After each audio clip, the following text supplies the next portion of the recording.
Suara gelas yang menghantam Mamer seketika membangunkan tidur Lucio yang belum lama terlelap.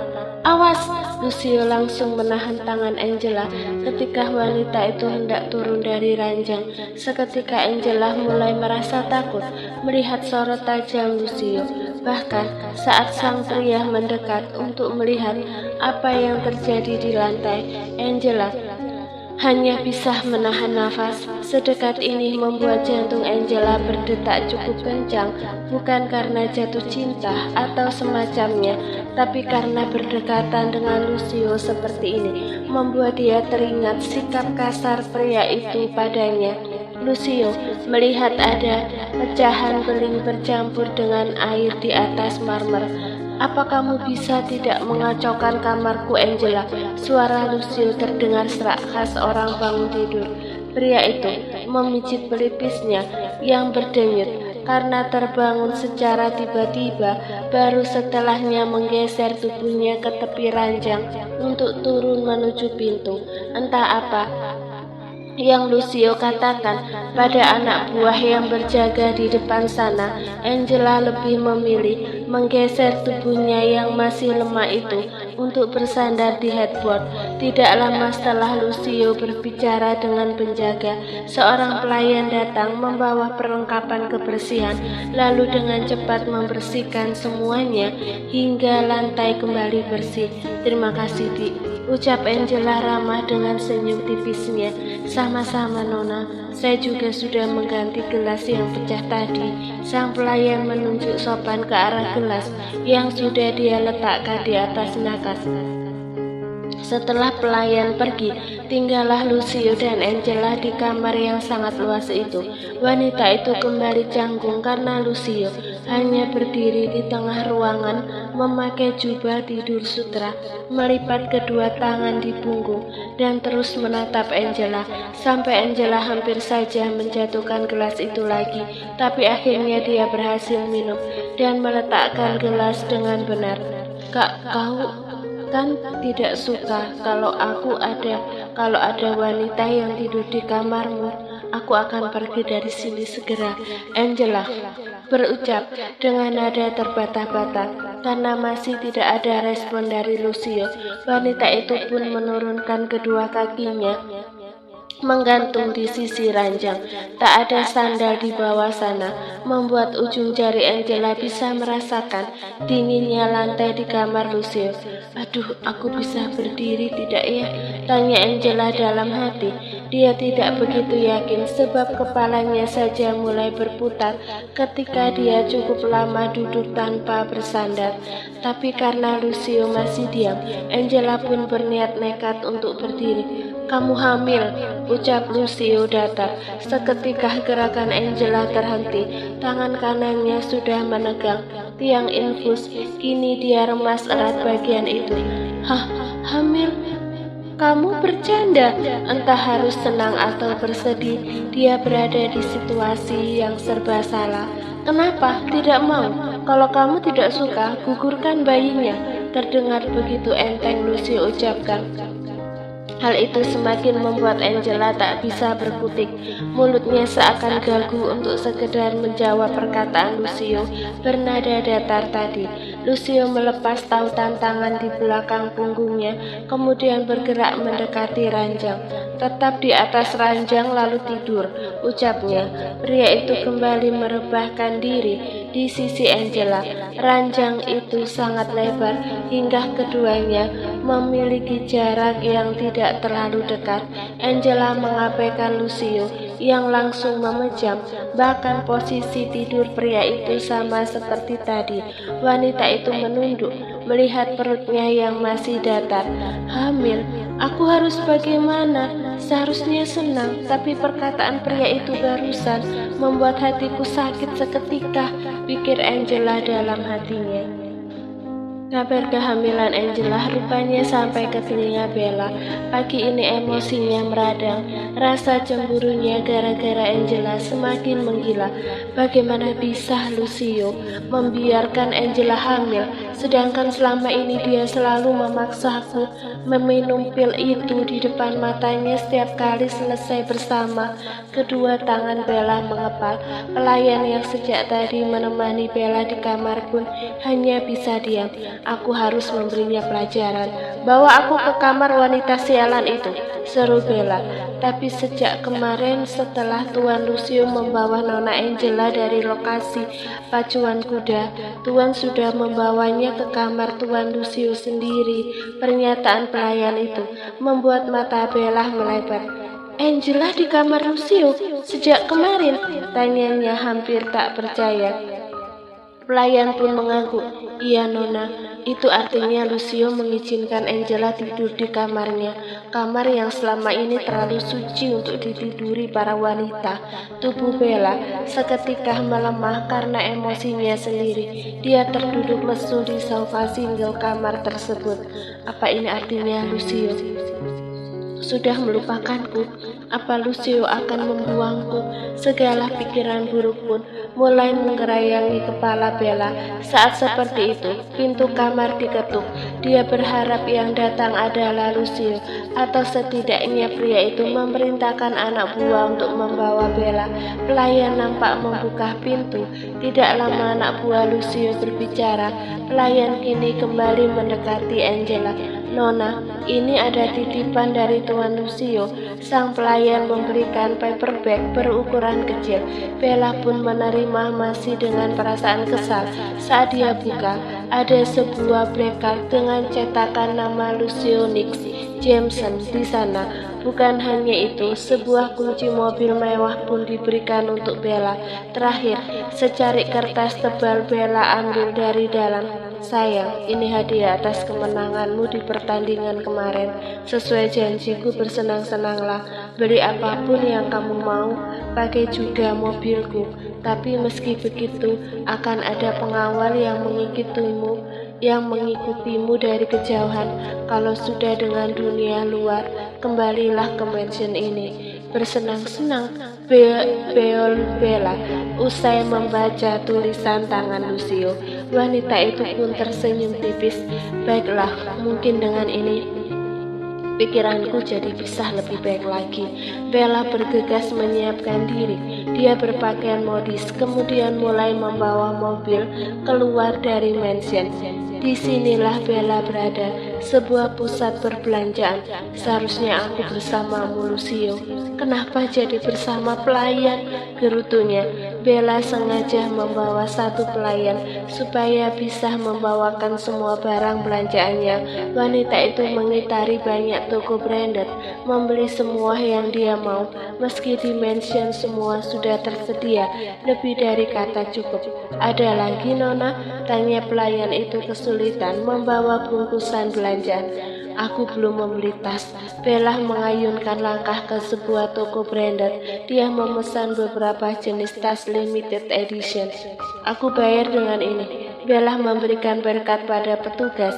Seorang wanita yang berdiri di dekat kasir hanya bisa melongo melihat total harga yang tertera di layar. Kartu dengan nama Lucio Nix Jameson. Seorang petugas memastikan. Wanita yang sejak tadi memperhatikan seketika membelalakkan matanya. Lucio, Rebecca cukup terkejut mendengar satu nama yang selama ini hilang entah kemana. Lucio, Rebecca seketika memberi atensi penuh pada pelayan toko yang sedang mengurus transaksi pembayaran. Bella yang berdiri dekat dengan Rebecca pun menoleh. Kamu mengenal Lucio? Tanyanya. Rebecca memperhatikan penampilan wanita tak dikenal itu, sangat modis dan elegan. Dia yang tahu harga-harga barang mahal pun cukup kagum dengan harga outfit yang Bella kenakan. Ah tidak, Rebecca kembali fokus pada Bella. Ya, Lucio Nix Jameson kan? Yang tadi disebut. Rebecca menunjuk ke arah plakat yang baru saja petugas kasir berikan pada Bella. Bella mengangguk. Dia bergeser memberi kesempatan pembeli lain yang hendak melakukan pembayaran. Bagaimana bisa kamu memegang black card milik Lucio? Kamu siapanya? Rebecca menyipitkan matanya. Aku calon istrinya, jawab Bella enteng. Calon istri? Apa Lucio akan mendua? Kali ini Bella mengerutkan keningnya memperhatikan Rebecca. Wanita di depannya menurutnya wanita biasa. Pakaian branded yang dipakai bukan untuk kalangan menengah ke atas, tapi make up yang dipakai terlalu tebal. Setelah cukup memperhatikan sosok di depannya, Bella melihat kanan dan kiri. Terlalu ramai, bukan lokasi yang tepat untuk membicarakan Lucio. Bagaimana kalau kita bicara di depan? Bella menunjuk ke pintu keluar. Oke, aku bisa melanjutkan belanja nanti. Keduanya keluar dari toko kelas atas itu, kemudian berdiri tak jauh dari pintu keluar, di mana suasana lebih sepi. Kamu kenal Angela, istri Lucio? Tanya Bella langsung pada inti. Ekspresi Rebecca langsung berubah menjadi geram jika ingat Angela. Dia adalah adik tiriku, si wanita murah yang sudah menjebak Lucio hingga mereka akhirnya menikah. Bella membulatkan bibirnya dan mengangguk. Aku adalah calon istrinya saat itu, tapi si wanita nakal itu justru mengambil calon suamiku. Aku doakan hidupnya tak pernah bahagia. Rebecca terus mengeluarkan unek-uneknya pada Bella. Merasa ada teman yang sama-sama tidak suka pada Angela. Bella pun tersenyum senang. Dia mengulurkan tangannya pada Rebecca. Kita belum saling kenal. Aku Bella, Rosa Bella Agatha. Rebecca pun membalas senyuman sekaligus jabatan tangan itu. Aku Rebecca, senang berkenalan denganmu. Oh iya, memangnya selama ini Lucio tinggal di mana? Aku mencari dia di perusahaan dan apartemennya, tapi dia tak pernah ada. Dia tinggal di mansion bersamaku. Dan wanita itu, Bella menunjukkan nada tak suka pada kalimat terakhirnya. Mansion? Di mana? Mendengar kata mansion saja sudah membuat Rebecca terperangah. Lucio punya mansion. Sekaya itukah Lucio sampai memiliki mansion? Bella nampak berpikir dia memang tadi keluar dari mansion setelah berbulan-bulan ada di dalam surganya Lucio. Tapi untuk mengingat jalan atau lokasi, dia tidak tahu. Aduh, aku tidak tahu tepatnya mansion itu. Aku bukan berasal dari New York. Aku hanya tahu kalau aku bepergian menggunakan heli. Terang Bella dengan jujur. Lalu bagaimana Angela? Apa kalian tinggal bersama? Rebecca masih mencoba mengulik informasi Lucio yang mendadak hilang jejak sejak membawa Angela dari rumah. Iya, wanita itu tinggal di sana. Parahnya lagi, dia sedang hamil saat ini. Hamil? Keterkejutan Rebecca berkali lipat. Keduanya terdiam dengan pikiran masing-masing, tapi yang pasti mereka sama-sama sedang ingin memberi Angela pelajaran atau setidaknya menderita meski ada di samping Lucio. Kenapa kamu tidak gugurkan saja si Angela? Perkataan Rebecca yang terbuka itu membuat Bella jadi memikirkan sesuatu yang sama. Tapi aku takut pada Lucio. Dia sangat menakutkan. Bella masih ingat bagaimana marahnya Lucio saat dia membantu Angela kabur dari mansion. Rebecca memutar kedua bola matanya. Bermain cantik dong, sini aku ajarkan caranya. Rebecca memberi kode supaya Bella mendekat. Baru setelahnya Rebecca membisikkan sesuatu. Di sisi lain, mansion megah dengan pilar yang kokoh dan menjulang tinggi kini sedang menjadi pusat perhatian Angela. Wanita itu berdiri di balkon kamar Lucio.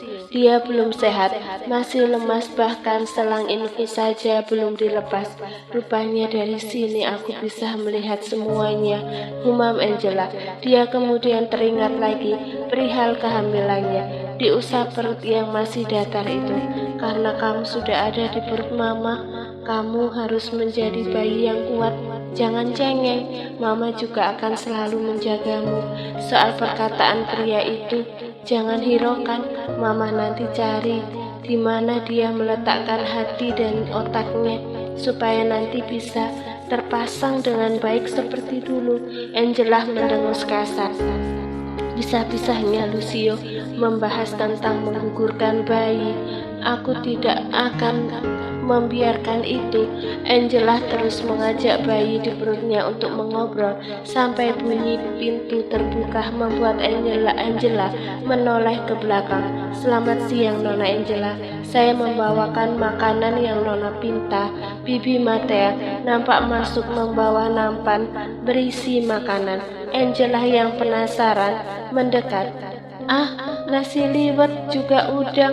Dia cukup sumringah saat melihat isi nampan adalah makanan kesukaannya. Bibi Matea senang ketika Angela masuk dari balkon lalu duduk di sofa kamar. Aku makan semua boleh, Bi? Tanya Angela. Ah, Nona, ini semuanya adalah milik Nona, jadi habiskan saja. Angela mulai menyantap makan siangnya. Melihat udang cukup meningkatkan nafsu makan. Tidak butuh lama untuk menghabiskan semuanya. Sampai pada udang di suapan terakhir, wanita itu menjelati kelima jari yang penuh dengan bumbu. Kenyang, Bi? Nona sudah tidak lemas lagi. Masih sedikit. Setelah makan, Angela meminum obat dan vitamin. Sejak semalam, Lucio tidak memperbolehkan Angela keluar kamar. Sampai siang ini pun sama. Entah apa mau Lucio, Angela sedang tak ingin berdebat. Ketika hari sudah malam, Lucio baru kembali ke mansion. Dia baru saja menyelesaikan banyak urusan, baik untuk Paradise Group atau dunia hitamnya. Kak, kau baru pulang? Tanya Angela duduk di sofa. Alih-alih menjawab, Lucio justru memberi perintah. Tidur, sudah malam. Aku belum mengantuk, jawab Angela jujur. Lucio tak lagi berucap. Dia langsung masuk ke dalam kamar mandi setelah melepas jas dan dasi. Angela bergerak resah di atas ranjang. Dia sudah melakukan beberapa cara supaya bisa tidur. Menghitung domba pun sudah. Padahal infus sudah dilepas. Harusnya aku bisa bergerak bebas dan tidur dengan nyenyak. Tapi rasa kantuk ini entah pergi kemana, gumamnya. Detik berlalu sampai pintu kamar mandi terbuka. Lucio keluar sudah memakai jubah tidur. Wajah lelahnya sudah tak seperti tadi, nampak segar dan tampan. Ah tidak, Angela tak mau melihat. Dia memilih memiringkan badannya dan mengabaikan Lucio yang mulai naik ke atas ranjang. Sampai rasa hangat tiba-tiba datang. Lucio memeluknya dari belakang.